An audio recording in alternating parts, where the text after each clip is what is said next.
ጽጌዬ እንግዲህ አብርሽ በመታመሙ በጣም አዘኗን ገልጻለች። እንግዲህ በዚህ አይነት መልኩ መታ ማለት ነው። በጣም ነው የሚያሳዝነው።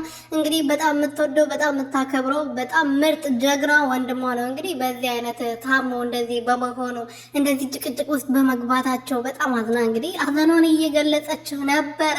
ገብቼ እውነት መስሎኝ ቲክቶክ ላይ ሳየው፣ ግን እሷ የራሷ ማስታወቂያ ለመስራት ነው እንደዛ አልቅሳ ምናምን የመጣችው ማለት ነው። እንግዲህ እኔ እውነት አዝኜ ገብቼ አየሁት ግን አይደለም ምን ሆነ ነው ጽጌ ለምንድን ነው ያለቀሰችው ብዬ ማለት ነው። ምክንያቱም በጣም ነው መወዳት በጣም ነው ማከብራት። በራሷ ነው የምትኖር በራሷ ነገር የምትኖር። ትናንትና ግን ከያብስራዬ ጋር ተጣልተዋል። ዶርም ውስጥ እንግዲህ ከሌላ ወንድ ጋር ሻወር እየወሰደች ምናምን ተገኝታ ያብስራዬ በጣም ነው የተናደደው።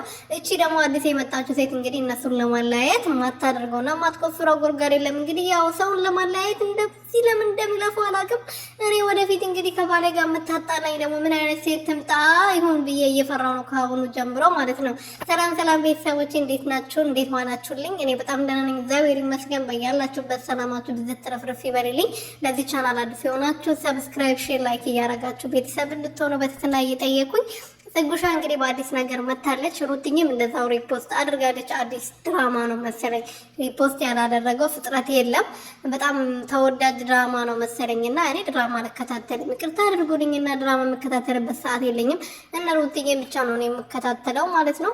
በዛም ሩትዬ የምትመጣ ቀን በቃ ደስ ብሎኝ በጉጉት ነው የምጠብቃት። ሩት ከሌለች ግን ዩቲዩብ ላይ መግባት ነው የሚደብረኝ። ያስጠላኛል ለምን እንደሆነ አላውቅም።